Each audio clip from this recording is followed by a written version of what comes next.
All right, hi everyone. This is Brad from Board Game Geek. We're here with night two of the Summoner Wars Digital Showdown 2014.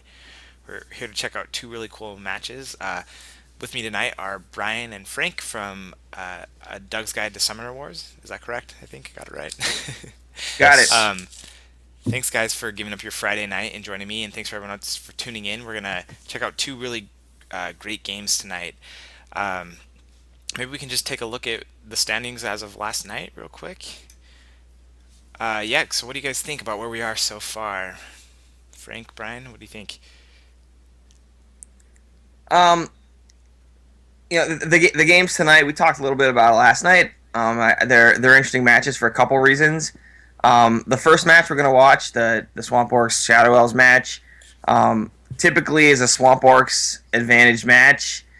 Shadow Elves like to strike fast and ping at the summoner.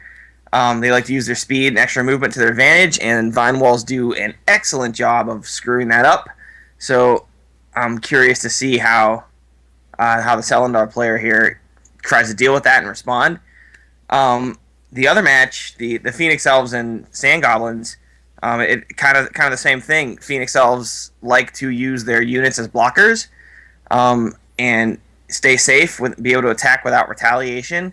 And the Sand Goblins are excellent at messing up those formations, moving blockers out of the way.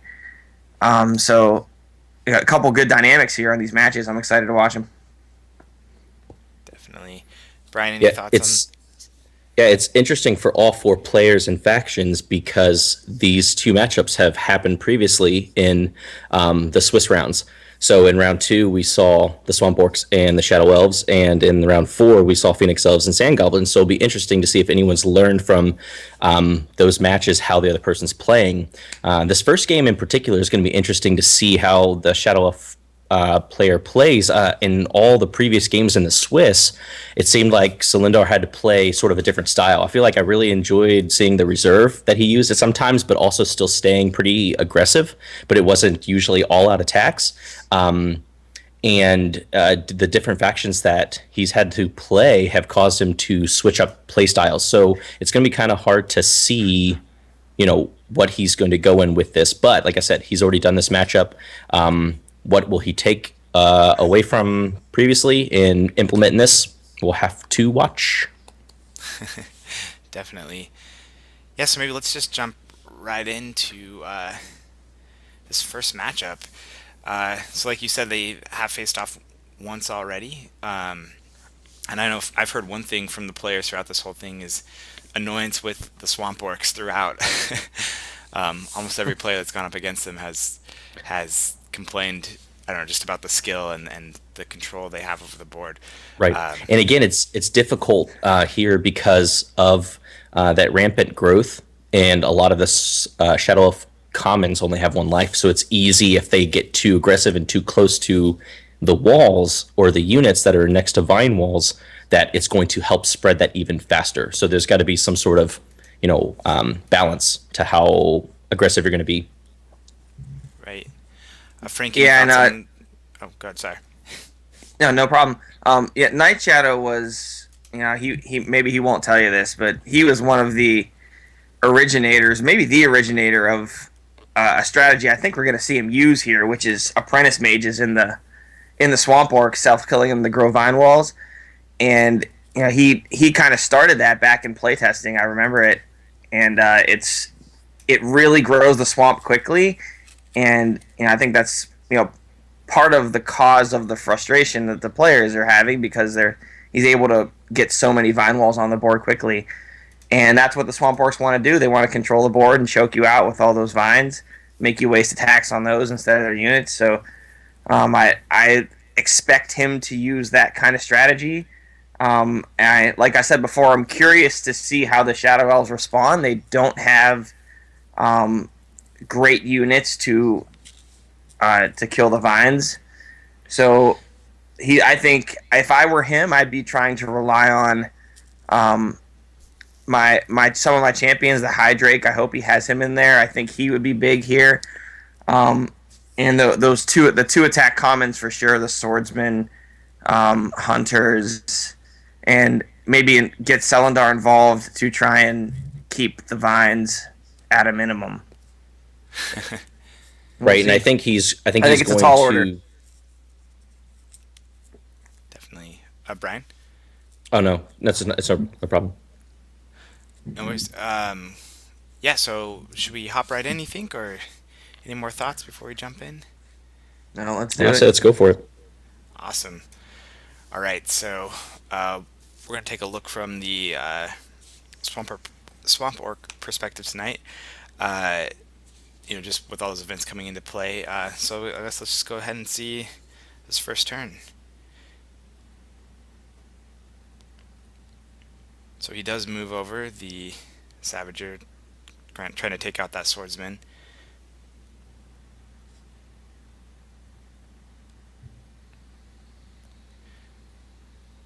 Sorry.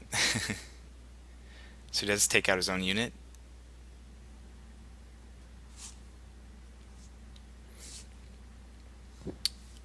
So pretty strong opening play, it looks like. Any thoughts on that? Pretty standard.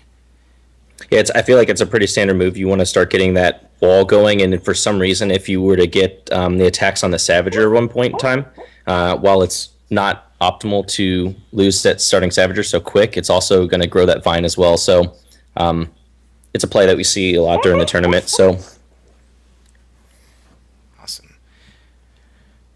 All right, so Shadow Elves, how do you combat this? Let's see. Well, I actually can't see the board. I'm having some technical difficulties. Oh, So sorry. hopefully it pops up here in a second. No, it's no problem. So, Brian, how will the Shadow Elves combat this?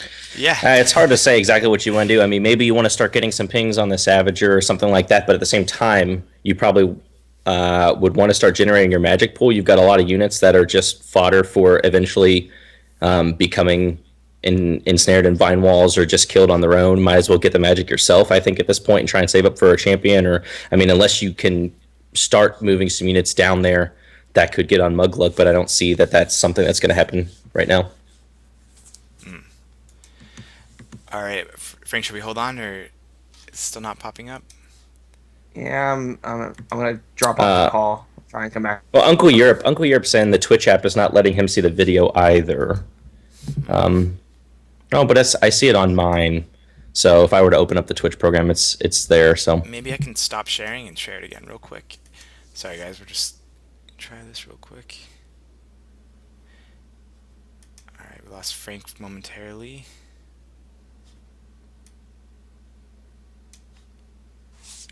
All right, we're all back. Great. So let me share my screen again and see if it pops up this Okay. time. And how's that? Well, I'm waiting. All right. Come on. Come on, screen. Come on. Come on. All right, I'm good. Awesome. See if stuff moves. Okay. So let's see how the 9F player, if they take the advice to kind of eat up some of their own units. Looks like he's actually kind of gonna try to go after the summoner, maybe on the left side there. That's an aggressive push with the swordsman. It's going to force Swamp Orcs to summon a guy to deal with it, but I wouldn't be surprised to see an apprentice mage jump out, kill it, and then get killed and make a vine wall. So we'll see. right. Right. All right. So we do have No apprentice mage. Maybe a no shaman though. mage. Yeah, shaman could do that. And that's something I see him do a lot too. I know Clarismus is also really good about using the shamans because of their 5 or higher. And I've seen Brennan do that in previous matches a whole lot too, and they seem to work very well for him in this tournament. Right. And you can also do the self kill thing with them too. I mean, they're only 1 magic. It's just like playing a vine growth. Right. Let's see what he does here. So he does play the shaman. And vine growth as well, so really trying to build those walls. So, and the ambush there, which is pretty interesting. I think he wants gonna to try and make ensure sure that he he gets the gets kill. that vine wall. Oh, okay. So he's okay. I see. Sorry about trying to Interesting. close the hand there. Yeah, if he'll kill the swordsman here and then create a vine wall from the swordsman, and the shaman will be protected for next turn Ah, right, okay. with the vine mancer guard. And those are the types of moves that define a strong Swamp Orc player, you have to have the foresight to understand where the vine walls are going to pop up after, and then have your guys in position to take advantage of them before they're there. Right, and I Which is what think he just did. Bryn's one of the better people that I've seen do that, and as well, he really knows how to move through the vine walls with Muglug and know when to attack with them and when and where he can retreat back to. And Right. so it's really nice to watch him once the swamp starts to grow, kind of move forward a little bit more. But he's never really been one to be afraid of staying kind of right around the middle of the field. Mm-hmm. He's really good too about trying to crowd around the walls and just easily get those vine walls to start growing um, around their Yep. walls Oh, and block there's a those areas. shadows. Yep, there's a Yeah, so shadows, it which just is popped up. probably another reason why he pushed that swordsman down so quickly, because he knew that he'd get the magic for the kill. Right. So taking advantage of that reaction. Mm-hmm. And no vine wall as well, right? Which kind of Oh foils no, there'll the. be a vine wall. Oh, there will be, okay. Oh yeah. Yep, there it is. Okay, so Shadow Elves definitely, are in range. Well, I guess they're still tied on units, so no catch-up events. Yeah, I would think Into Darkness is going to be very tough to play in this round or in this game.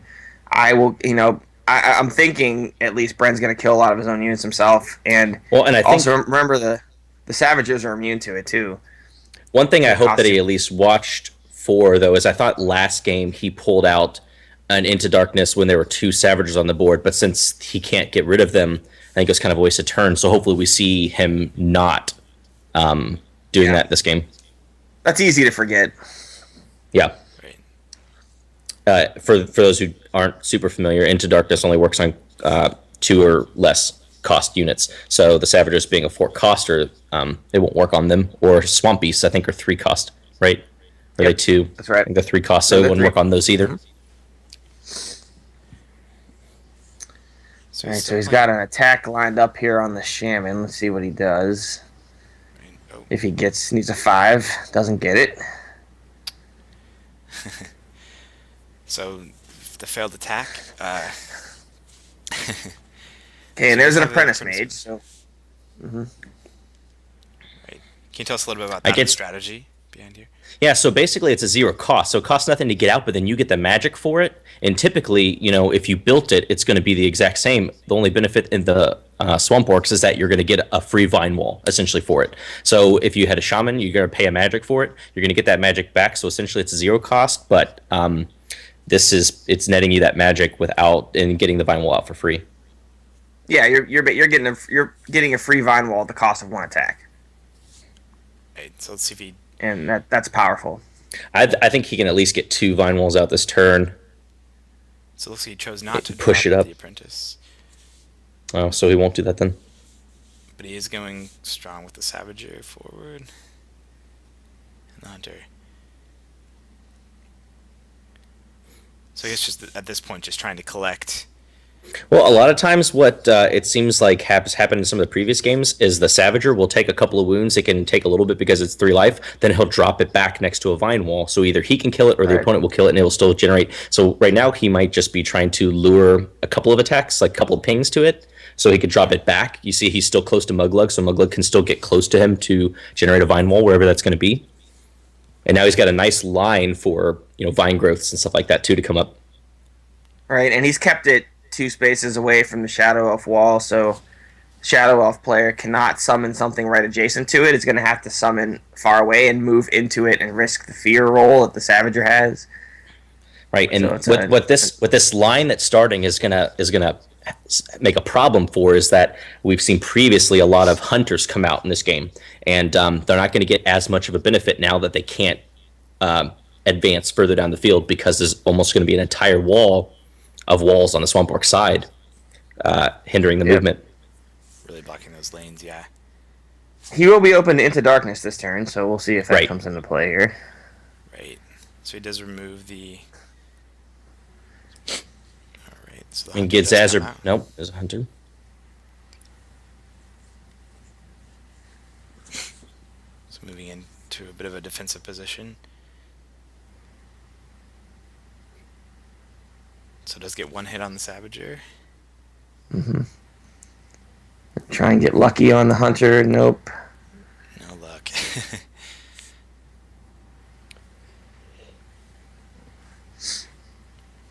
But he is using some range here to pull the swamp orcs away from their walls, which is good. Right. Here comes an apprentice mage, so Right. we're gonna see the self kill here. Another shaman. Really generating those walls.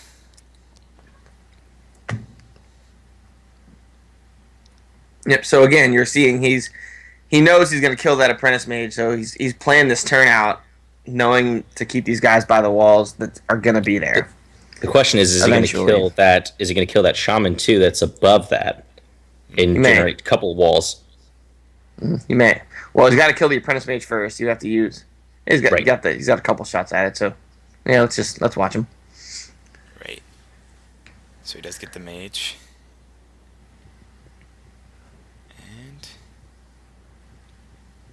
And Yep, takes the hunter out.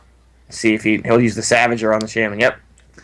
And Brad, one thing that makes that interesting in this matchup is because the conjurers can trigger an ability that costs, or maybe another apprentice mage can trigger ability cost. So that's going to get you a card out for free. You won't have to have a magic, and it's going to get you a magic if you kill it. So it's going to be able to trigger abilities. Let's say if you're playing a faction that has magic drained you or something like that, it's one of the only ways that's going to allow you to get that magic, because you can't pay to get a shaman out.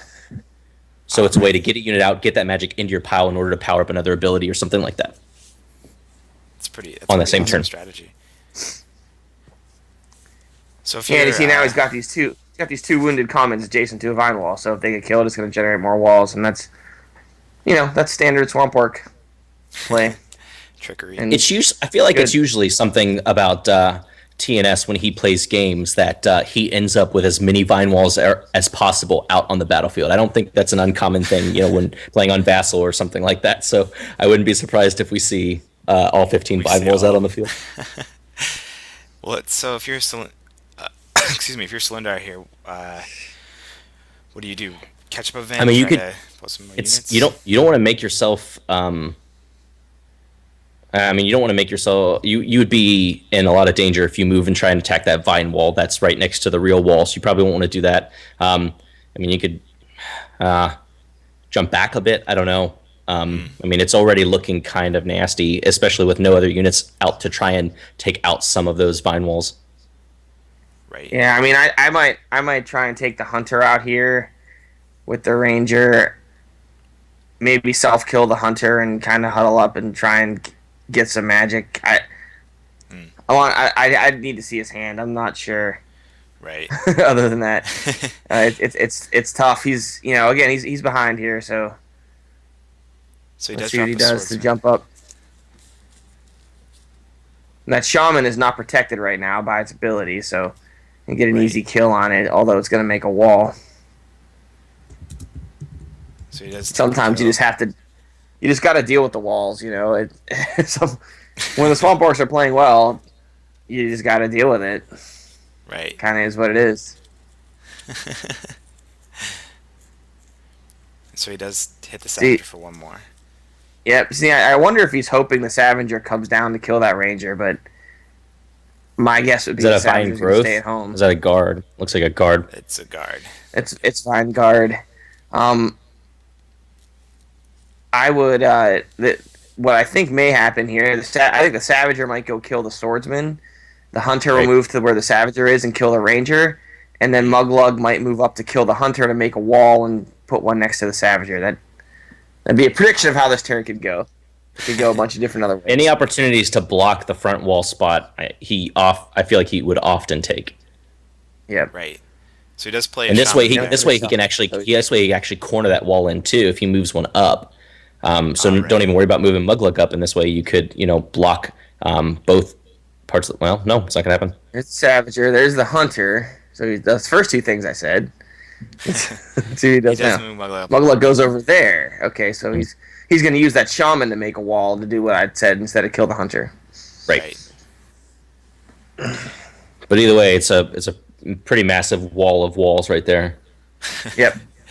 So That's a gaggle. That's a gaggle of walls right oh, there. it's a gaggle. Gaggle What's of walls. that? I think he has to play actually every Vine Wall card, right? For that to count. I don't know. Is there? Right. There's a limit, right? There's a. Well, I mean, yeah, but I mean, Possibly. we're over halfway there right now. That's right. He's doing pretty good. Yeah. So he does play Summon the Knight, All which right, is so going he'll to get a slow him free down a attack bit. here. He'll get a free attack here on the Savager, and again, it's going to make a wall though. Right. And Night Shadow could Which, summon a guy and attack Selendar off of this new right, wall. Right. right, or he could. I mean, at this point, I feel like you could block all of the wall spots this turn. No, No, no, no, you you couldn't. can't with Summon the Night out, but Well, you could definitely make an aggressive well, if you push. have two vine growths, you could, and then Yeah. ensnare, but that's you don't need to waste all that stuff. So we'll just Right. see. I think he did dump one Vine Growth already. Oh, I highly doubt that. He Or maybe, played maybe he one. played it. Did he play it? Yeah, Yeah. I must have missed it. It was with the over on the left side. Oh, these two over Yep. here. Okay. All right, so let's see how he deals with this. Yeah, so he brings out Splack and Vinegard. So Nice. Splack's going to get 2 hits on Cylinder this turn. Well, if he Potentially. moves up, he can't Right. shoot him from range. Oh, he can't do range this turn, right? Right. I think he's just gonna enforce his position here. Hmm. Make sure the hunter stays as his. I'm surprised he didn't kill him for a vine wall there. Right. Right. But I guess he couldn't really get to him with where he was. With Summon the Night active. So But, Cylinder's Splack gonna does block a retreat. summoning spot off. He's gonna run Right. away. So do you get aggressive here, or do you continue to kind of slowly spread and block that wall? It's only got 2 magic. Right. They'd probably I get think that he'll. apprentice mage and get at least another wall. Yeah, that's kind of what I'm expecting here. So we'll see here. Yep, he does drop the mage and a conjurer.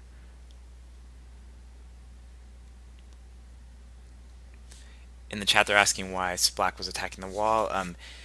The summon a night effect makes it so you cannot, excuse me, you cannot do ranged attacks during for one turn. So that's why he couldn't go after the summoner that turn. Correct. Oh, he could Right. have. He summoned right next. I mean, he summoned right He there. should have Could have moved. moved, I guess. He could have moved up, but he's probably planning something. Knowing TNS, he is several turns ahead right now in his head. Well, I think he was just choking off the wall there. Putting a champion out in the front kind of threatens. Kind of threatens Selendar. He's got no units on the board. Only had a couple places to summon from. He can only get one attack on Splack that turn, and he would have had to expose Selendar to do it. So, it's kind of a power play to advance his positioning and push a little harder. Allowed him to get to this point where now he's got, Selendar had to retreat from Splack to their side, and now he's able to, he already has that position taken up, so he's able to move over here and start crowding off this side of the wall, which he's done this turn. So he's just kind of slowly choking Selendar into submission. Just like a vine. Mm-hmm. That's pretty cheesy, but I had to do it. No, it's there. So we got a ranger here. Let's see what. Ranger drops out. It's gonna go after Splack. I'm gonna block think he's Splack gonna- off. Okay, and see, coming up like that means that he can't summon off of that one vine wall and then block all of his spots over the wall. If he would have shot him Yeah. at range, then you could summon right off of that. You could get on the back position of the wall, and then all your spots are plugged. Right, so he at So least he has kinda one had to spot move up. open to summon. Right. Remember he also has hunters, so there's always that. But he's Selendar is going to be exposed here to a couple attacks if Night Shadow wants. He only got 3 magic, I guess, though. Right. 4 magic would be a lot more dangerous Because he could drop if you could the get a Savager out. Right. So it looks like he did take out the apprentice. I mean, you could throw the Scavenger. What is it? Is he have a? There's growths. Ooh, he could put 3, 4, 5, 6, 7, 8 dice. But He's only got 3 on it magic. right now. He only has Well, 3 yeah, magic. he can't get the Scavenger out. Yeah, Right. Okay, so but he can trap Selendar Yeah. in vines right Yeah. now, and see if he does that. Right. He can also ensnare the hunter out of the way and get on him with Splack. So Let's we'll take a see if he look and does that see. too. So he does drop the mage and the vine growth. And I would Wouldn't be put the next surprised to one see another next to growth it. under Splack here too. Under Splack Yep. maybe. Yep. Yep, and then he's gonna ensnare the hunter out of the way, maybe, or just No. kill. No, just gonna kill the hunter and take another wall. Right. I mean, at this point in time, there's unless next turn you just start attacking those walls, there's not going to be a whole lot you're going to do. Yeah, Celandar's in a lot, and he's in a world of hurt here. And he's trapped on that Magic wall, shot to right? get an extra die. Yep. Ooh, that was a And bad he's roll got. though. Yeah, but Celandar's trapped in the vines He can't here. get his out of shadows ability. Yeah, he's stuck on a vine wall, would potentially can't move off. Right. And then those two vine walls that are really down there. That's about, how many vine walls are we at now? 1, 2, 3, 4, 5, 6, 7, 8, 9, 10, 11, 12, 13, 14. 14 vine walls on the board right now. Only one more. So he's one more to get an achievement. And if they kill that apprentice mage, it's going to be all 15. Right. Yep. So what do you do here? Shadow elves. I'm sorry. You pray. You pray that. You need a big turn. I'm not sure how to do it. Well, I guess Melix at start. Right. Well, at this point, if he does he have any into darknesses? No, that's not really gonna help. I don't know. Well, he could try and get the apprentice mage gone. Gang up on. Try and move up off the wall and get 5 on gang up on Muglug here. Right. That's right. But if you can't, if he move has off, it, that's then probably the foils best your plan. way. I mean, he's got to go for it here.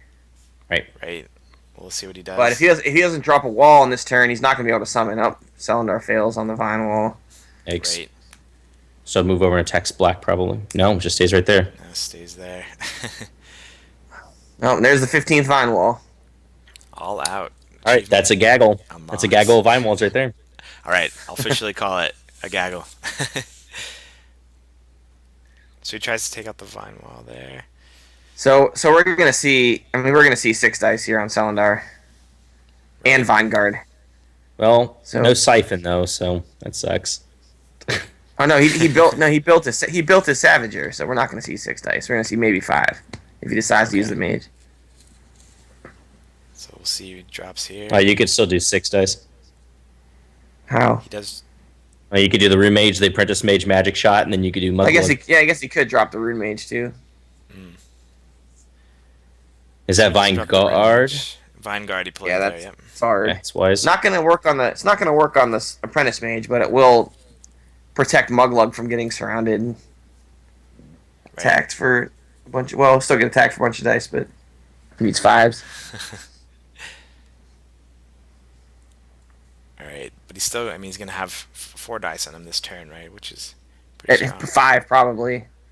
Oh right. Because the apprentice mage can boost his attack. Well, and he's gonna throw a vine wall underneath Merrick this turn, right? No, he's out of vine wall. He's out. Yeah. Oh, that's right. You can't do that. He got him all on the board.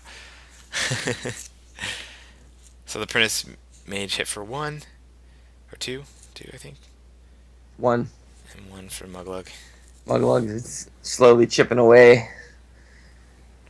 But Celandar's really got nowhere to go. Right. So this is basically a done deal.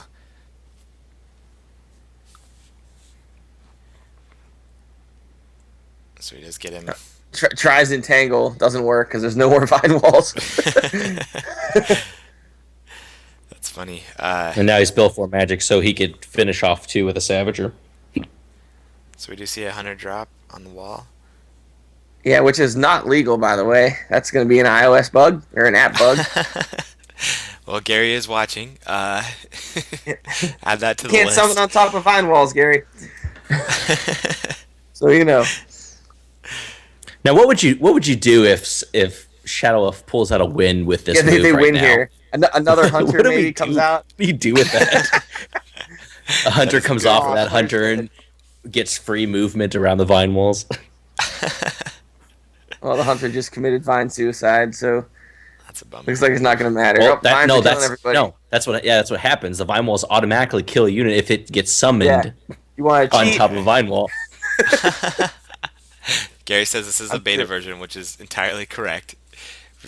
We have to let you know we're playing on a beta version, so there are things in place. But it did die, so uh, That's true.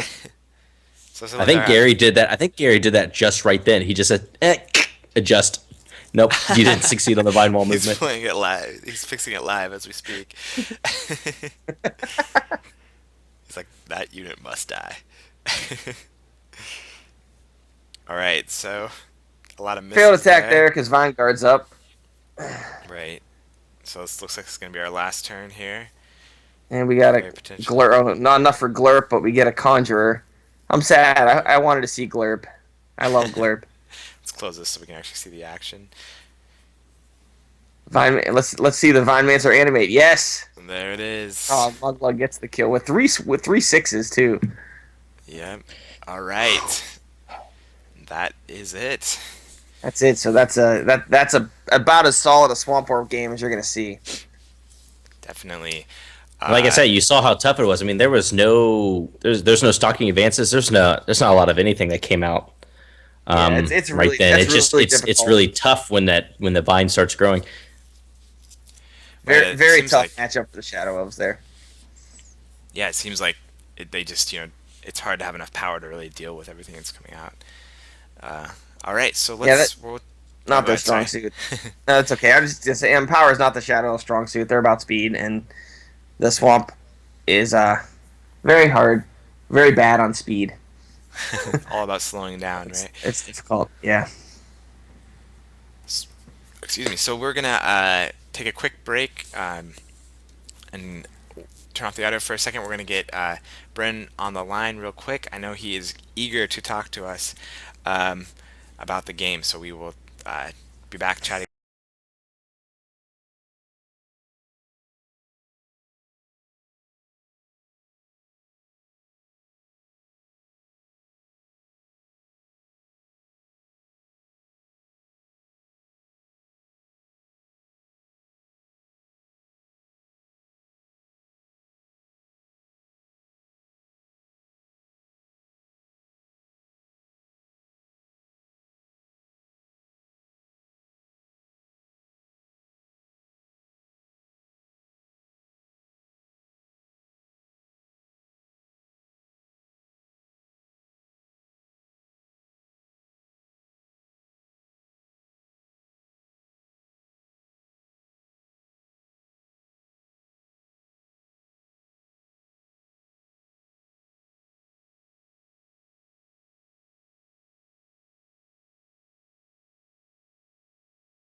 All right, hi everybody. We're back. We've got the Night Shadow, Bren, on the line to talk about the game.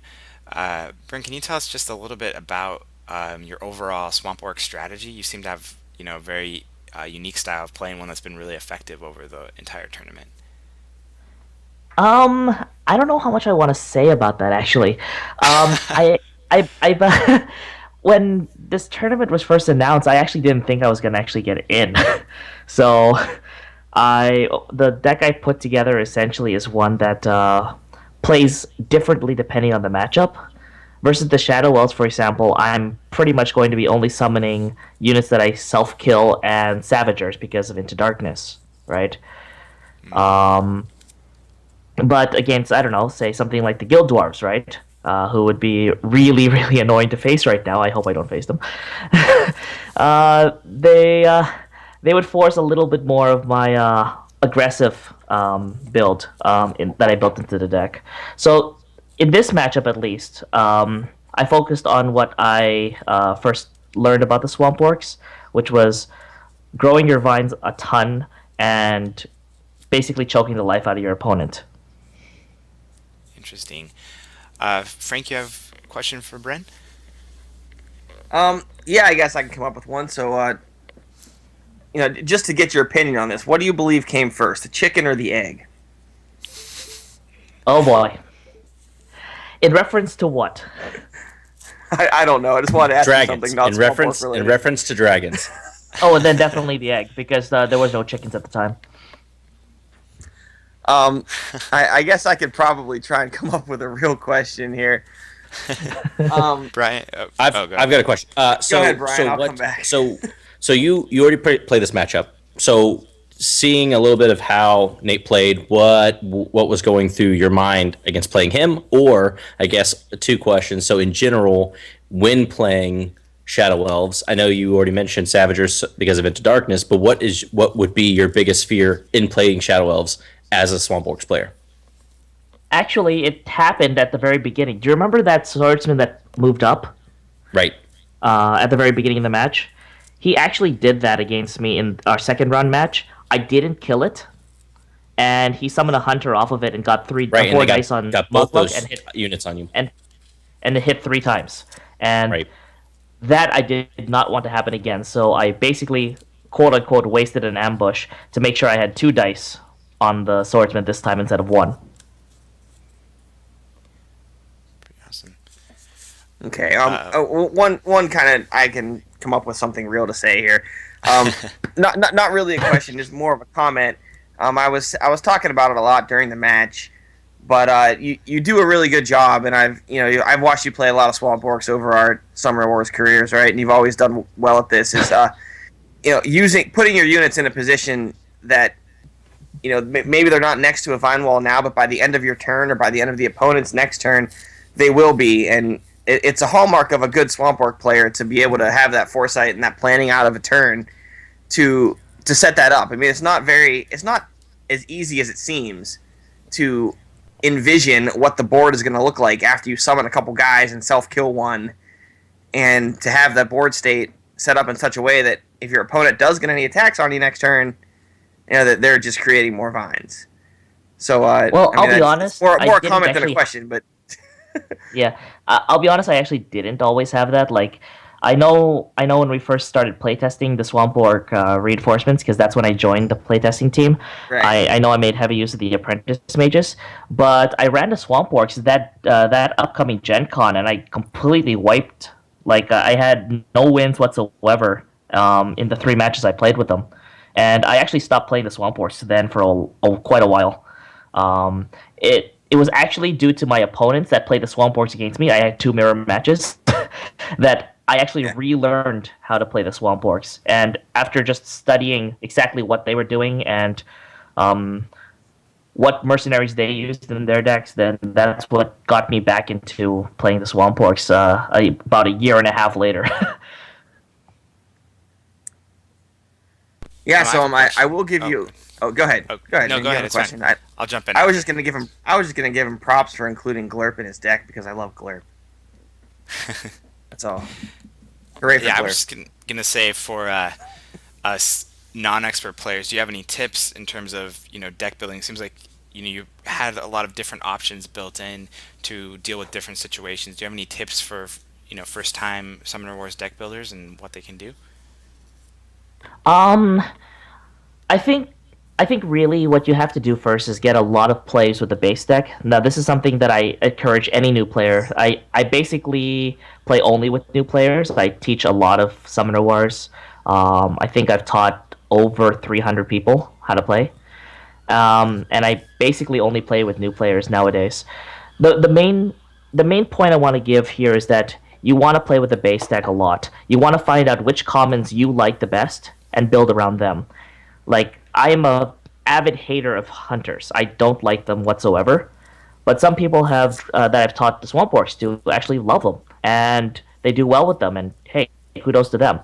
So what I suggest is find your one or two commons that you do like from the base deck, and then supplement it with stuff that you would want to build around. For example, if you like the hunters and you like the savagers, but you don't like the shamans, then what I would suggest is throw in a couple of swamp beasts and use Etch as one of your champions in order to just recoup all the magic that you would normally get. And because you can kill your own vine walls, you don't have to worry about ever losing your own normal walls because you have vine walls that you can feed off to Edge.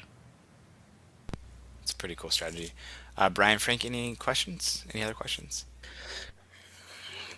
No. I've given Night Shadow enough credit for this match, so I'm done. You No, done? but it You was done? You're good. it was a great game. I've enjoyed was. It watching all played the very games well. that you've played in this tournament, and good luck in the coming round or rounds. Oh boy, I just want to win. I'm like this is kind of like my first kind of couple of competitive games since I took my hiatus, and I just really want to win this tournament, which is kind of a first for anybody that's known or played against me. It's pretty awesome. And you said that you may take your game and do your own commentary on it. So we'll look forward Oh, to seeing there's that. there's a kind of like a breakdown that I wanted to talk about. For example, if you notice, I very rarely built any magic in that game, and there's a reason why. But obviously, I think this interview's gone a little too long as it is. So, Yeah, no worries. We will definitely look for, if you do get that, just let us know and we'll make sure to spread it around. So of course. thank you so So, much. the only thing I would probably need help with is figuring out how to record the the iPad screen because I have no idea how to do that. Definitely, I'm I can help you on kind that. of And bad with technology. I bet these guys can as well. But yeah, we can talk about that for sure. How to get that going. So cool. All right. Thank you so much. Okay. All right, man. Good luck in the rest of the rounds. Thank you, and I hope you guys have fun with the next match. Please, Thank you. please let the Phoenix Elves win. I want a rematch against them. All right, you All heard right. that, Gary. Do your magic like you did with that hunter. Let's make this happen. All right. All right. Thanks so much. Catch you guys later. All right, See you, man. man. Hopefully. Good job. All right. Cool. So let's pop up the title screen for the next matchup. So just like he was alluding to, we've got the Phoenix Elves against the Sand Goblins. Maybe Brian, we'll toss it to you first. What do you think about this matchup? Like I said before, it's interesting. I've seen and played this matchup a lot. Prince Elian's got catch-up events. Sand Goblins are going to want to use their magic for sandstorming, and like I said, we've seen this matchup before. It was interesting the way it played out then. Right off the bat, Sand Goblins have a lot of units on the battlefield. You can jerk around some of the common units with taunt and whatnot, but I think what part of the problem is Prince Elian's very comfortable hanging in the very, very back row. Like, I mean, if he's in just the next row up, he's usually susceptible for Sandstorm with an aggressive Krusk. In the back row, Krusk has to be in a very, very vulnerable position. In the previous, the Swiss tournaments we saw against Jungle Elves, he got in a lot of trouble by pushing up so far. So it's going to be interesting to see if Sandstorm's going to come into play a whole lot against Prince Elian. So I don't know. This is a really interesting match because you could see advantages to both sides. You're going to burn a lot of units, whether that's going to be used for the commons or wall blockers or whatever. But I mean, obviously, we've seen that Joe runs rune mages in this deck, and he in some games has pulled off a lot of siphoning, and that could be very bad against Prince Elian. So we'll see. Frank, anything to add? Brian covered it pretty well. It's, like I said before we started, the Sand Goblins do a good job of dealing with blocking units, whether it's Sandstorm or Taunt or Silts, or Mirage, and they have a lot of ways to get around those. So the Phoenix Elves like to do that, but at the same time, like Brian was saying, if Krusk is going to push, you got to be careful anytime you're being aggressive with your summoner against the Phoenix Elves because they don't need a lot of dice to kill you. Most normal decks need 9 attack dice to reliably take down a full life Krusk, and the Phoenix Elves just need 6 and a couple of event cards. Well, So seeing the thing that's you're gonna have to watch out for, seeing Joe play previously in other matchups, a lot of times he kind of gets around the walls and kind of makes sure that Krusk is always protected. But that's what a problem is against Prince Elian specifically, because those burn and greater burns are going to a greater burn or 2 burns is going to knock a Javelinier out, and then you could put a yep. Spirit of the Phoenix warrior or anything. And that's something that we saw JR do a lot during the game. Is he's not afraid to put a Spirit on a Phoenix on any common unit. You won't do it on a Guardian, obviously they're already precise, but on a warrior or anything, because every time that if you can guarantee 2 wounds, a couple of turns, Krusk is already down to 2 life. So you don't need to save that for a Fire Drake. You don't need to save that for Lelea, for a Thrust, for 3 dice or anything. You don't need to worry about that. It's going to be difficult to watch to make sure Krusk is definitely going to be protected from those burns and stuff like that, and not being penetrated. So it's interesting. Both sides of this is really interesting. Awesome. Yep. I guess we can jump right in. So yeah, it looks like the Sand Goblins or Krusk is up first. Yeah. So he does move forward. Yeah, he's got one solid kill. One solid kill here on the Archer. He'll try and take. Oof. Doesn't get it. Doesn't work. Does not get that.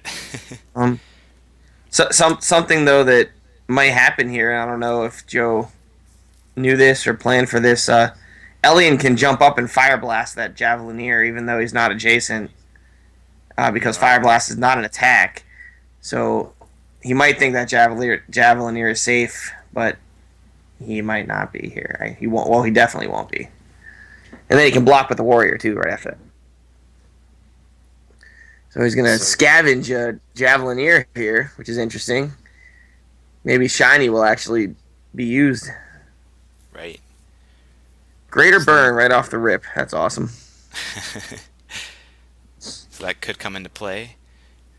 Like I said, that's one thing I've noticed about JR's playing is he is not afraid to go ahead and get those burns and greater burns on common units. So a lot of times, you save it up for something big. If he has it in his hand, I think he thinks might as well use it and then take advantage of an attack to try and ensure I get a magic. But he doesn't seem to be overly interested in holding on to him for something bigger. Right. Yeah, it looks like he's also packing some archers in the deck, which I don't see a lot anymore. But it might be a surprise play here a couple of times. We'll see. So he does go with the greater burn right off the bat there. Yeah, you can get those scavengers out and not even worry about them. Right. Although he didn't realize that his ability was going to kill greater burn off there. Right. So that's big. I mean, now greater burn is gone. Right. That's right. Elian's best card. That's a big threat. Right. It's just a matter of is that see he did fire blast. It's just a matter of is using the greater burn there, is that going to affect the game because he did that? That's what's going to be interesting to watch. I mean, it's not a game breaker, but it. Well, I mean, it can't. It might be later. Something. Yeah, exactly. That's what I'm saying. Well, in the end, we'll find out. Mm-hmm. Right. So he does take the archer. Yeah. Building some magic. Be expecting warrior will jump in front of Elian and with blaze step. Yep. All right. So we see the second wall from Sand Goblins. Another scavenger moves forward. What's great about Sand Goblins is starting off, your walls don't necessarily have to mean anything because you can move them. You can kind of play the game, get a feel for whether or not you want to, kind of block off some sides, whether you want to do like this, just kind of a normal wall placement. You could do whatever because you're going to be able to mirage them later. Right. Sometimes you do it just as a threat. In some matches you'll see one throw forward to see what they do about it, or on one side to see if they try and block it on that side, potentially to, because if Prince Elian hung to one side and he put some walls over there, they think, oh, if I put my walls here, I'm going to be protected. But if not, all three of them aren't there, he can mirage, open that lane up, and strike into that point. So sometimes I've seen him go after that move. Right. So he's being pretty. He's aggressive. starting to push Krusk up here, so Right. the game could get interesting pretty quick. He does build some magic as well. Oh, his whole hand goes in.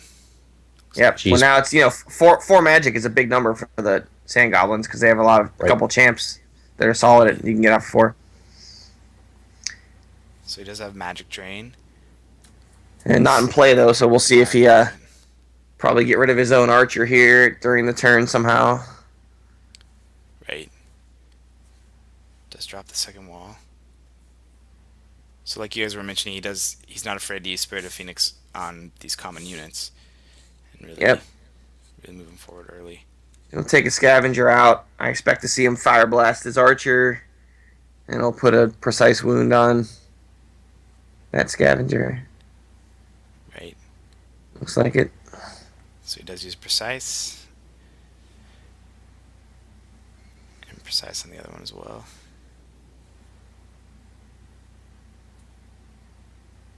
Oh, sorry. And then he does, yep, exactly right. Called it.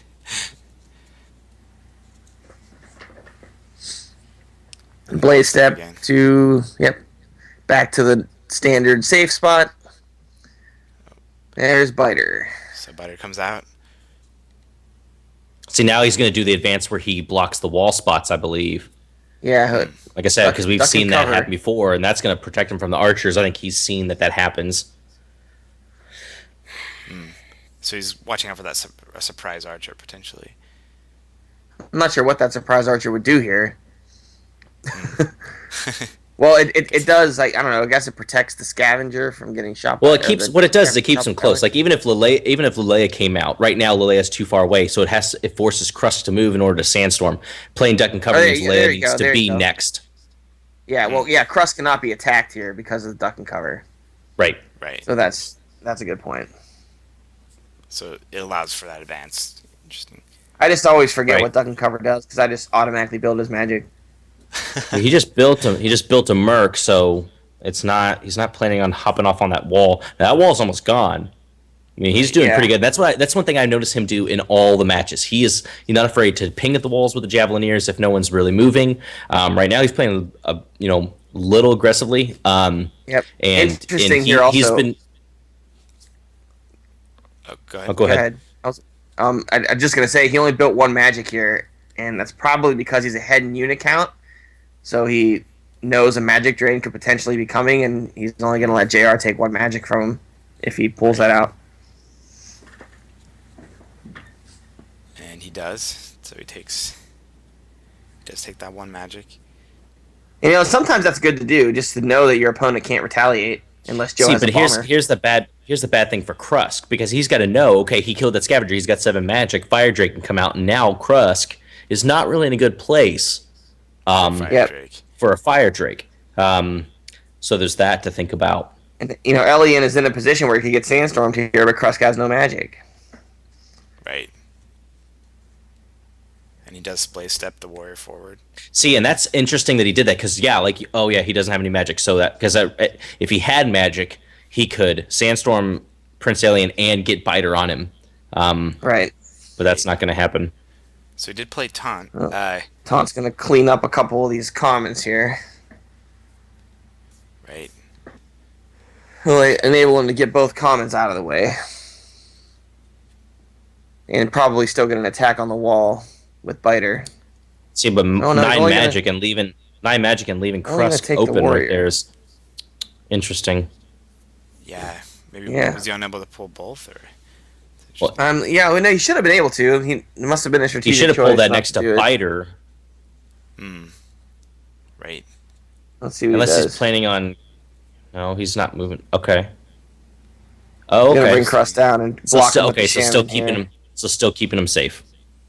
Got Right. it. Yeah, relatively safe. Remember, one burn takes that Shaman out of the game. So, Right. Right. um,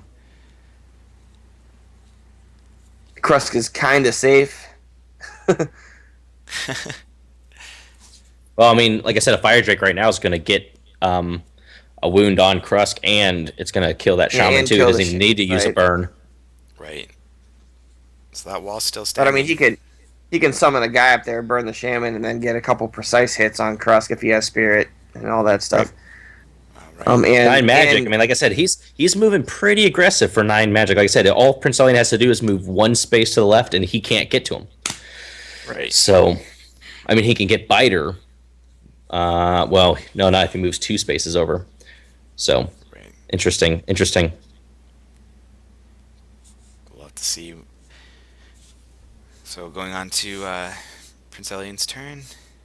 back up to 4 magic, and then, so we got a And no Spirit, but Drake. we don't have. Yeah, no Drake. No Drake. Well, Leleia see, he is could there. if Leia could get 3 dice on Biter, which might be interesting. Right. Really slow down that advance. Right, and it blocks that from Biter getting kind of to Leleia's coming move down out. there. He could be pushed down there. He'll Yep. he'll probably pull. Yep, I was gonna say he'll probably pull a warrior out to take the Shaman down. There you go. Right. Maybe Fire Blast his Guardian here too. Guardian's kind of out of the this to do. And so he does play Spirit on Leia, which So we'll get 3 wounds So on Biter and prevent him from being moved. right. Um, the Guardian's gonna move up. He's being aggressive with that Guardian up there. Oh, he's gonna. All right, he's protecting Elian. right. He's Right. walled off that corner of the board. So the 3 wounds on Biter. And Shaman goes.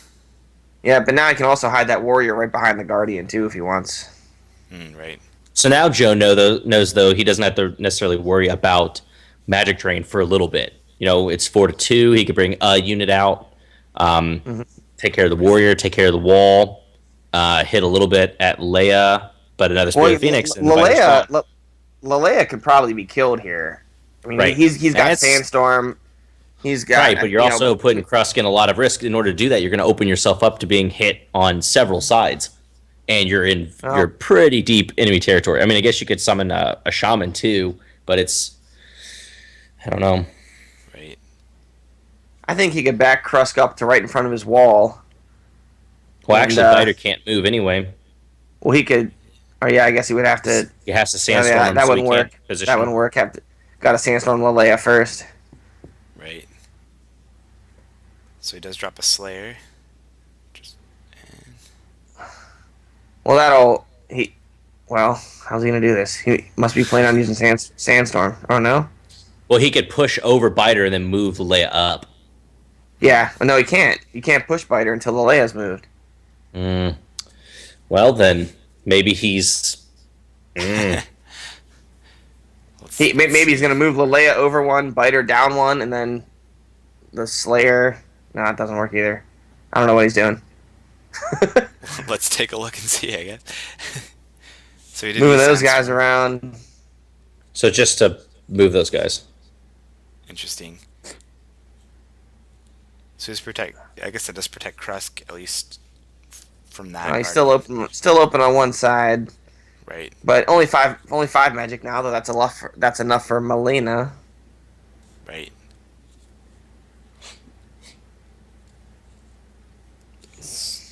So yeah, the Fire Beast does have Magic Jane not in play right now, or is it? Right. No, still yeah, 4-3. We could probably see a burn on Biter here, and then Leleia with the coup de grace. Or we're gonna pull out and we're gonna try and block Krusk too. Here's the problem with this: you get a guy behind Krusk. Krusk can't move backwards away. Right. I mean, unless you taunt it away, and then you Yeah, can I still guess get that's true. protected. There's always time. So, and like I said, Krusk has a little bit more ability to finagle than, say, Samuel Farthen or something like that. Right. You know, Right. get pushing too far. Right. So he does do burn. Burns the Slayer instead. Interesting. Let him move moves up. Oh, yeah, he has the warrior down there to get biter. Okay, Right. I guess that makes sense. He's gonna leave Krusk alone here and focus on the units. Yeah, it makes Interesting. sense.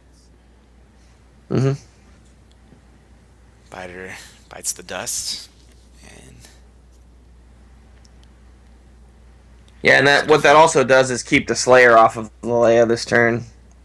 Mm, right. And puts Krusk, in kind of a world of hurt here against a bunch of tough Phoenix Elves. Right. He's going to stay aggressive and keep everybody there.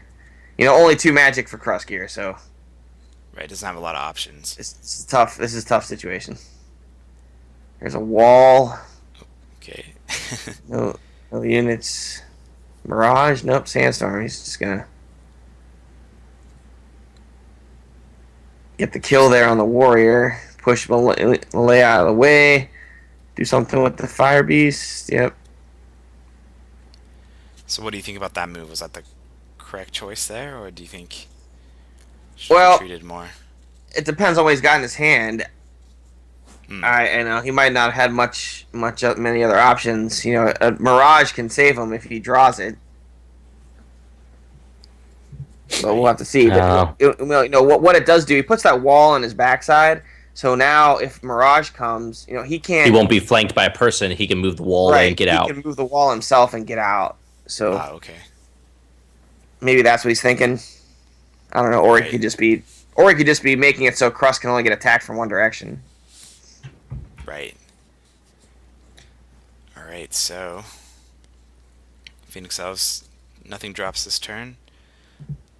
Uh. Yeah, doesn't really need Fire. to. He can trap it with the Fire Beast here. Right. Move the Leia back into the Sandstorm range. The problem is if he doesn't have Yeah, if it doesn't have Mirage, he's Mirage trapped come forever. up, he's not Yeah, he's not in good shape. yeah, he's trapped. Let's hope he has Well, Mirage because then. right now, Prince Elian could have knocked his own wall away and then have that free spot, have that other spot open for next turn. Right, but this way it keeps Crust trapped there. Definitely. But I mean, next turn, like he can move the Guardian up. He could put another Archer or something like that around, and then take out the wall, and then boom, boom, 2 directions. Mm-hmm. Yep. All right. Let's see what happens. And we can also just build up for Fire Drake here, and then Crust is in trouble. Right. Right. So he does have 9 magic now. So much you could do with that. Yeah, he's so far ahead here that So you no need some sort of Mirage. power play. Well, he must not have it. He put Right. that wall down there to keep Krusk's flanks protected. Right. So there's a Guess it hit wound there. He's there. gonna try and sandstorm Lalea too.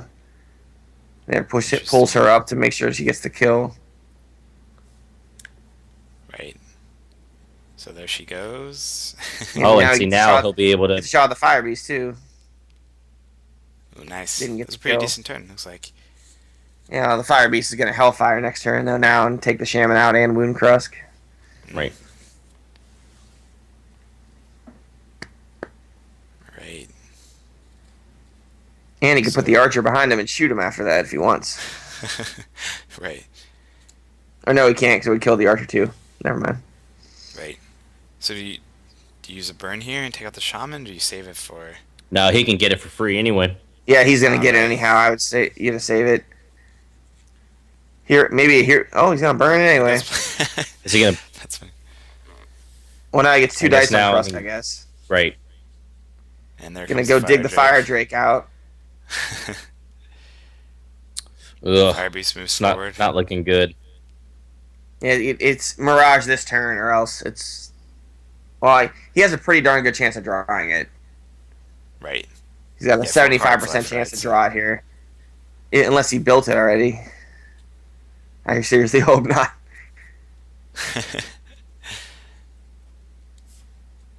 Even with Mirage, it's gonna be hard. Right. It's interesting. This is it's a different play than Joe's done in No some of the Mirage. previous games. Yeah. No Mirage Interesting. came up.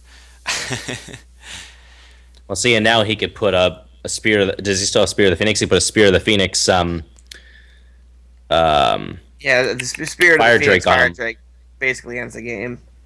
And like I said, if he still gets, I still Yeah, I feel think he like there's has a one way he could left. get.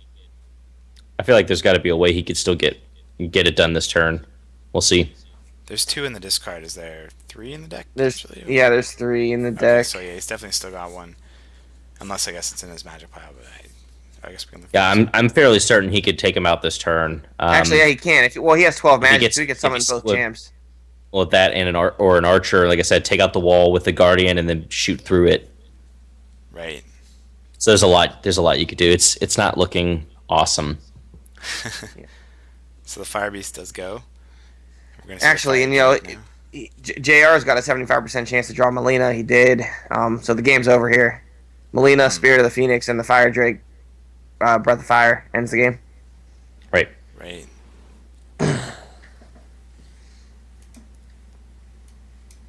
Yep. And Poor that's it. Krusk. Yep. And there goes Like I said, and Krusk.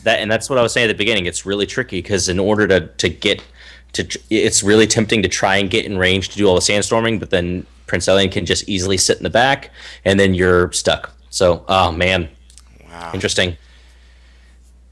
That was the end. Yep. So, what do you guys think about that game? It's interesting. Both of those results, while different games, same results that we saw in the previous rounds of the Swiss. Right. Yeah, And and if you, it. oh, go Go ahead. ahead, Sorry. Brad. I was just gonna say, if you look at the chat, everyone was thinking the Sand Goblins definitely had it in the bag, but yeah, I just think JR pushed really aggressively and kept him on the move. I think a lot. But go ahead, Frank. Right.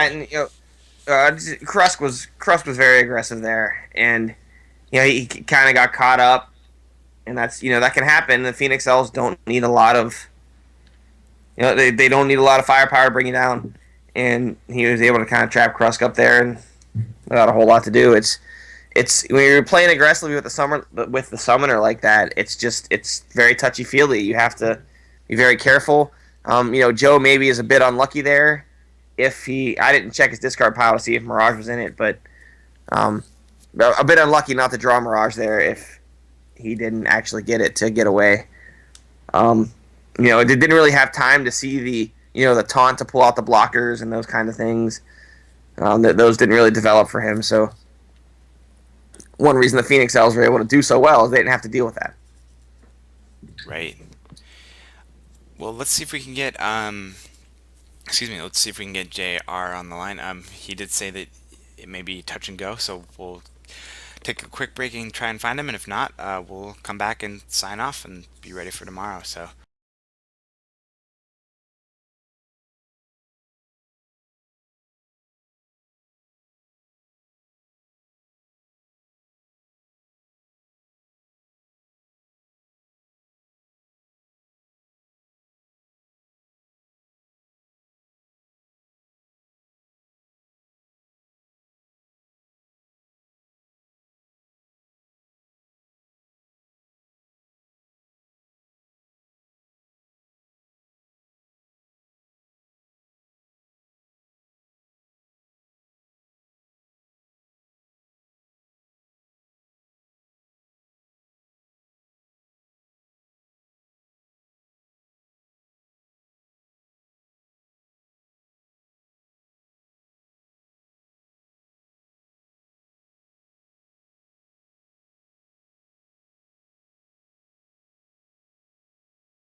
All right, hi everybody. We're back. We've got JR on the line. I'm so grateful he could join us. He's just came from a really cool event. JR, can you tell us where you were? And again, thank you for taking the time to chat with us real quick.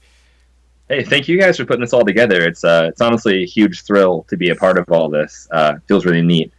I was at the Children's Medical Center of Dallas with my wife and one of my best friends, Andrew Enriquez, and we were manning the phones for like a PBS style radiothon, raising money for Children's Medical Center. As a result of about a week's worth of fundraising, they got almost $1 million for the Children's Hospital in Dallas. So That's it's the awesome. second year in a row that we've done it. That is Big fans of excellent. the program. So yeah. Which is good because So sorry, that'll be where my daughter has to start going once we make our move. So thank you very much for making sure there's a place I can go. For sure, yeah.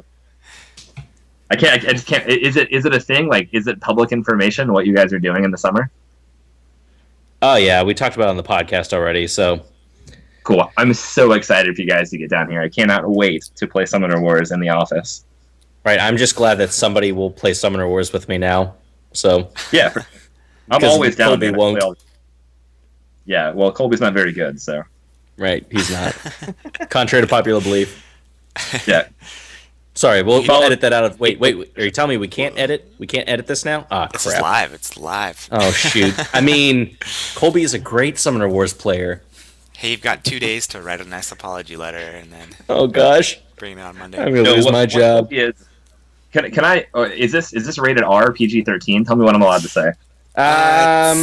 We've been pretty family keep it- friendly overall, I Yep. think. Yep. Keep it calm. Keep it All calm. right, so Colby is a heck of a game designer who built a beautiful game, and you can tell he built a beautiful game because it is a deeper, more strategic game. Like, the game allows for a high level of depth and focus. You can get really, really good at the game, and while Colby has been off designing other fantastic things, other people have gotten very good at his game. So, They've surpassed him. right. That's awesome. Frank, you got any questions for JR? Well, the first thing I have to ask is how many puppies did you have to sacrifice to play Prince Elliot in this tournament? There had to be some sort of deep ritual to actually No. bring him out, right? I just asked really nicely. I filled out the email form like everyone else did. There were no favors whatsoever exchanged. I'm just a guy from a place, so No puppies were harmed in the making of this tournament. Nope, It goes to see. Brown.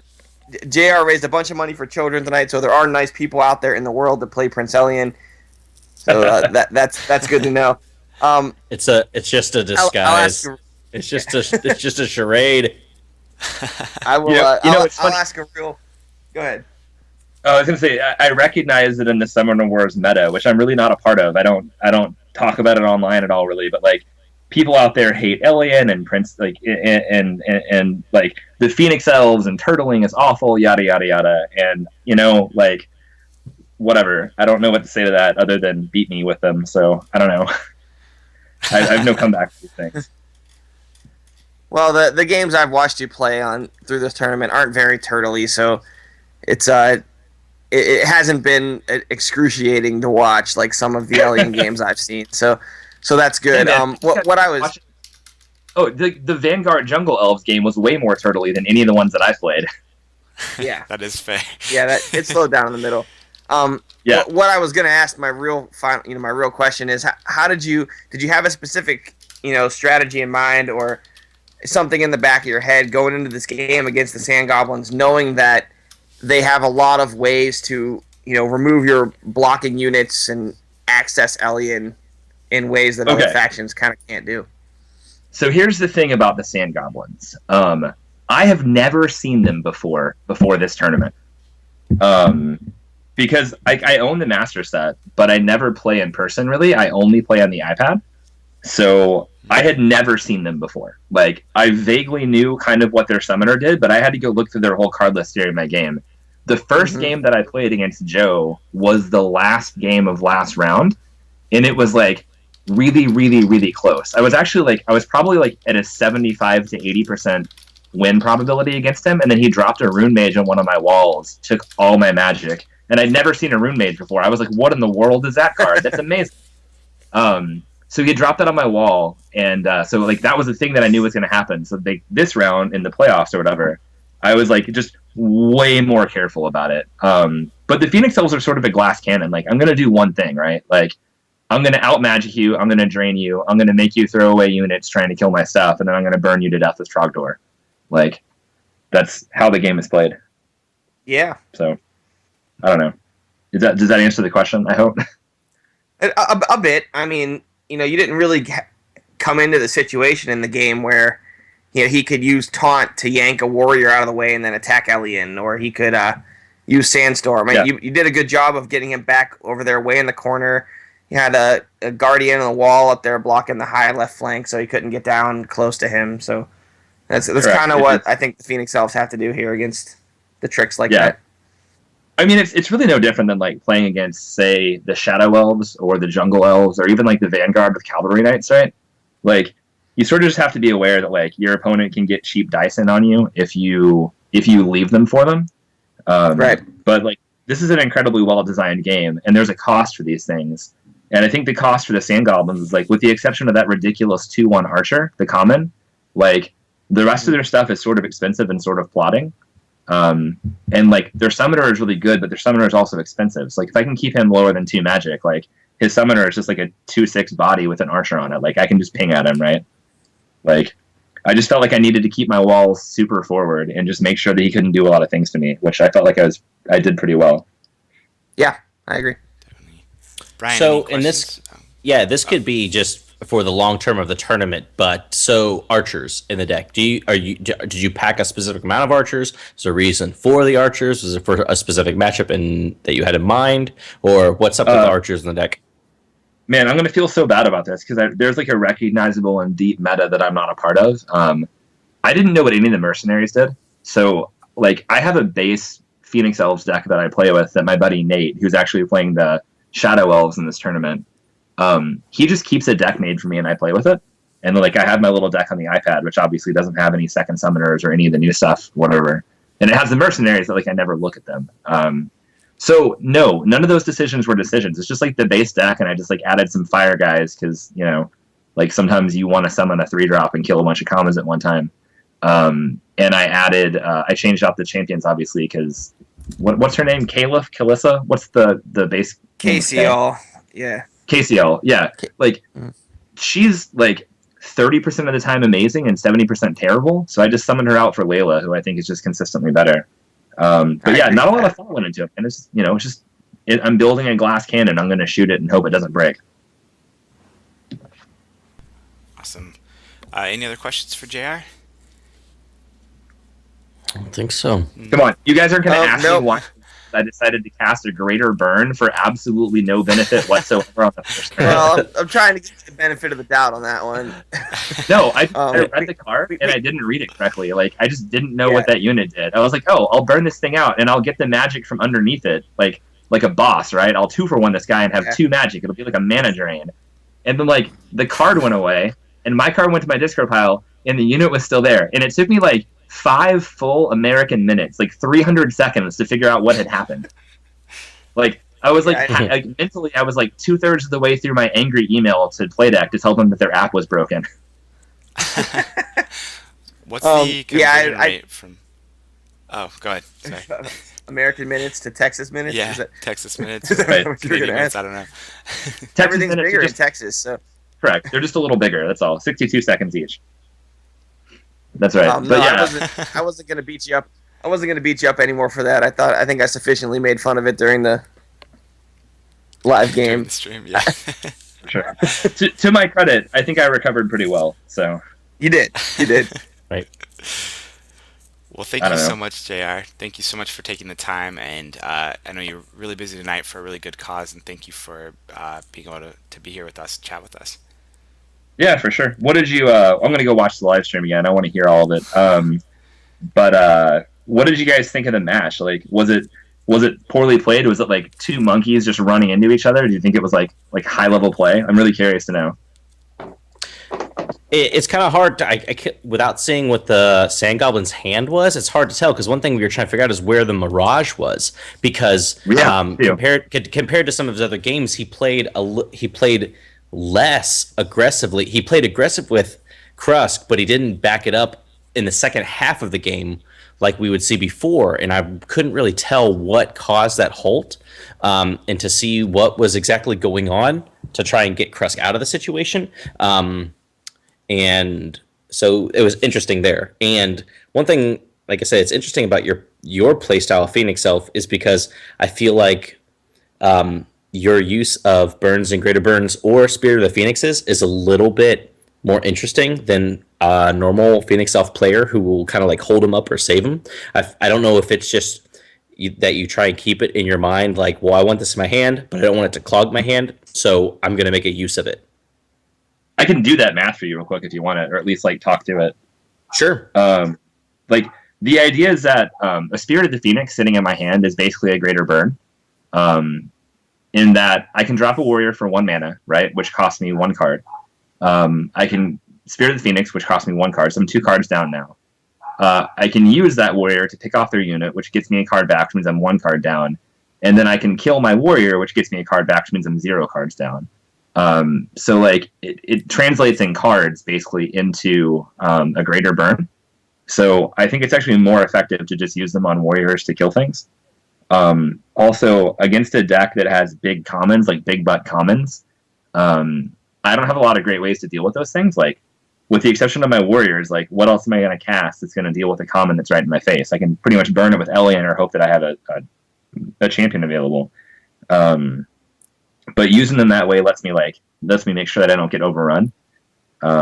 So, and I also I'll build them as magic sometimes too, just because I feel like my job is to control the tempo of the game. Even when I'm playing control or I'm sitting back, my job is to make him feel like he has to do something to respond to me, and then just make him make poor choices and always capitalize. And that isn't like just Joe. I think Joe played really well. But just in general, I want to make you feel like you're under pressure to do something, and then I'm just going to beat you because everything you do is going to be the wrong thing because I'm playing Phoenix Elves and I'm sitting behind and I have a response for everything. So it's kind of like creating artful pressure in such a way that controls how they feel and how they play. Yeah, I mean, that's definitely Elian's bread and butter, and that's what he likes to do. But what I will say about Spirit of the Phoenix on a warrior, it's Greater Burn away in that you get that 2 damage, and if you kill your own warrior, then you do break even in cards. The only thing about it is the warrior is going to hit on 2 dice without that almost half the time.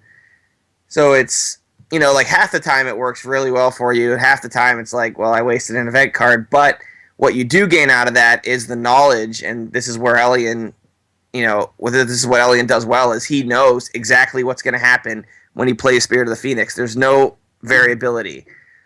He can plan that turn out, and before you even, as soon as you draw your hand, you can look at the board in your summon phase before you spend any magic, and you know exactly how that board state's going to look at the end of your turn. So yeah, I think that really gets underestimated too. It does. It does, and against people that with people that aren't experienced with Elian or really in tune with his deck, it's very easy to underestimate that fact. Yeah, for sure. It's real good. I like to think like I've played games of the Phoenix Elves where I've won without rolling a die, right?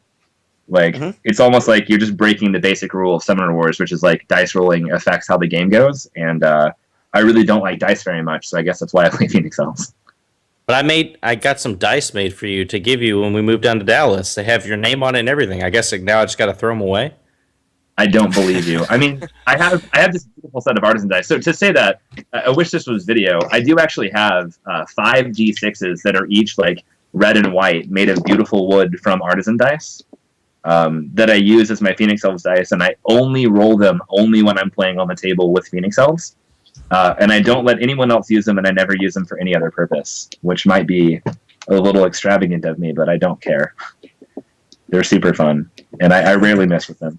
I hit with them about 2/3 of the time, so pretty good. Are you sure they're not loaded at all? No. Well, this is Texas. Everything's loaded. Oh, that's true, too. Well, I think, any other questions? All right. Nope, I got nothing else. Thanks for playing in the tournament and keeping Alien Games exciting and for taking the Plaid Hat guys down to Texas and away from me in Ohio. For everybody Oh, And, for yeah. everybody who's still on the Twitch, JR did say if he wins this tournament, he's buying everyone who watched it free barbecue. So that is make that sure is you 100% true. make sure you If I message us in the Twitch chat, and so that we can get your name recorded to make sure that you're in for the free barbecue if JR wins. just shoot an email to freebarbecue@plaidhatgames.com and you will get your free Yes. barbecue. Yes, free barbecue at platheadgames.com. That's right. Thank you guys so much. Thanks, JR.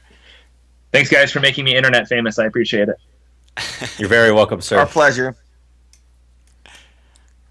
All right. So, I think that brings us to talking about tomorrow. Um, and thank you so much for JR for hopping on. That was really great to speak with him. Um, and yeah, we'll be looking forward to that free barbecue for sure. Um, yeah, so tomorrow at noon, we will start with. Oh Hashtag man, free barbecue. there's That's so many right. people talking about Let's free make a barbecue trend. now. This video is gonna go viral, and we're gonna have millions of people like, "I was in there, I was watching." Hashtag free barbecue. The email address doesn't work. Why? Because it was made up on the spot. Um, Joe, if you're listening to this, go set up the free barbecue at plaidhatgames.com email address Stop what you're doing right now. So, yeah. So tomorrow, starting at noon Eastern time, we will have Jungle Elves versus Guild Dwarves, and then followed by Swamp Orcs versus Phoenix Elves. I feel there's going to be some great matchups. You guys excited? Yeah, it's I am. I'm that's definitely excited. Subbox Phoenix Cells is going to be really interesting. Jungle Elves Guild Wars, I feel like I've seen it 100 times, and you never really know which way it's going to go. It's a toss up. It's defenders can stop some of the speed, but you can get around it. So if you're banking on defenders blocking stuff and then drop a negation, bunch of craziness. Phoenix Elves can easily, especially with warriors, precise. Knock out a vine wall or something like that, and then run away. Yep, And fire kind of stop some of blasters those. too. Yep, stop some of those vine walls and move away. So it's going to be interesting to see both of them. Awesome. And so tomorrow we're going to be doing a little bit longer. I think we're going to go somewhere close to 3 hours. So immediately following, we will those two semifinal games. We will, if time permits, do the consolation game, which you see down there, um, and then followed by the final. So we will have potentially 4 games tomorrow. um, yeah. Anything else you guys want to say about the matchups before we say goodnight to people? I don't think so. JR Just is going like to be last back night. again, so That's maybe right. more That's free right. barbecue if you guys are watching. That's right. Well, the free barbecue is if he wins the whole thing. So we'll see in the very end. FYI, anyone who's in the chat, remember that the after party for the Twitch channel is over in Vassal. So feel free to come over and we can talk about barbecue or phonathons or Ricky and how awesome his beard is. Whatever. It's all happening over on Vassal after this. Awesome. Thank you guys so much for joining me tonight and giving up your Friday night and a good part of your Saturday tomorrow. But I think it's definitely gonna be a great time. So be sure to tune in tomorrow. We're starting at noon Eastern time, and we'll go till we're done, which will be sometime around 3 p.m. Eastern time. So thank you guys so much. Have a good night. Good night.